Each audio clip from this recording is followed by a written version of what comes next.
விவசாயிகளுக்கு வணக்கம். இப்போ பாருங்கள், நம்ம மண்ணை வளப்படுத்துறதுக்கு அதை பண்ணுறோம் இதை பண்ணுறோம்னு பண்ணுறோம். ஆனால் எதுவுமே செட் ஆகிறதில்ல. ஆனால் இதை பண்ணுங்கள், 100% செட் ஆகும். என்னுடைய அனுபவம் என்னன்னு பார்த்தீங்கன்னா, இது ஹியூமிக்குங்க.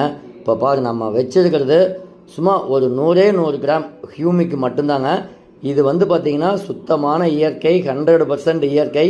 இது என்ன பண்ணும் அப்படின்னு பார்த்தீங்கன்னா, மண்ணை வளமாக மாற்றி கொடுக்கும். பாருங்கள், இந்த 100 கிராம் ஹியூமிக்கு இப்போ நம்ம தண்ணியில் கலந்து கொடுக்குறோம்.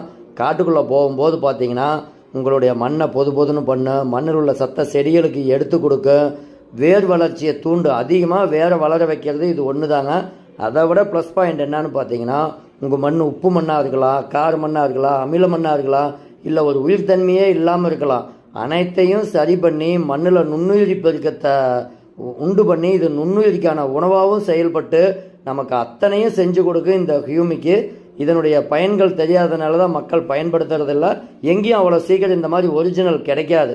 இது பார்த்திங்கன்னா நம்ம காட்டுக்கு கொடுக்கறதுனால பயிர் வளர்ச்சி அமோகமாக இருக்கும், செடிக்கு எதிர்ப்பு சக்தியை கிடைக்கும். இதை நம்ம ஒவ்வொரு விவசாயியும் பயன்படுத்தும் போது நம்மளுடைய இடுபொருள் செலவும் குறையும். ஏன்னா இந்த மாதிரி பண்ணினால் மட்டும்தான் நம்ம நிரந்தரமாக மண்ணை வளமாக வச்சுருக்க முடியும். ஒன்று நம்ம பலதானிய விதைப்பு விதைக்கலாம், அப்படி விதைக்க முடியல அப்படிங்கிற பட்சத்தில் ஹியூமிக்கு கொடுக்கலாம். ஏன்னா பலதானிய விதைப்பு விதைச்சோம்னா தான் அது மடக்கி ஓட்டும் போது மக்கி அது இலை மக்கு தான், அந்த மக்கு தான் ஆர்கானிக் கார்பனாக மாறி நம்ம மண்ணை வளப்படுத்து. அதே இந்த ஹியூமிக்கு நம்ம பயன்படுத்தும் போது டைரெக்டாக உடனே மண்ணுக்கு போன உடனே மண்ணுக்கு ஆர்கானிக் சத்தை கொடுக்கும். ஆர்கானிக் கார்பன் உண்டாயிருச்சு அப்படின்னா நம்ம மண்ணுக்கு எதுவுமே தேவையில்லை. ஆனால் அவ்வளோ சீக்கிரம் ஆர்கானிக் கார்பனை இன்க்ரீஸ் பண்ண முடியாது. அப்படி பண்ணுறதுக்காகத்தான் நம்ம இந்த இயற்கை விவசாயத்தில் ஹியூமிக்கை பயன்படுத்த தான். அது மட்டும் இல்லைங்க, லோகு இயற்கை விவசாயம் அப்படிங்கிற என்னுடைய யூடியூப் சேனல் பாருங்கள். அனைத்தும் என்னுடைய அனுபவ பதிவு தான். கிட்டத்தட்ட நம்ம ஒரு 5 வருஷமாக தேடுதலில் ஒன்றா கண்டுபிடிச்சி பார்த்தீங்கன்னா, இதுக்கு முன்னாடி நான் ஜீவாமிர்தம் பஞ்சகாவியாக பண்ணிக்கிட்டு இருந்தேன். அதுக்கு ஒவ்வொரு தடவை நாட்டு மாட்டு சாணம் வேணும், ரொம்ப தூரம் போய் எடுத்துக்கிட்டு வந்தேன், நெய் எல்லாம் ரொம்ப செலவாச்சு.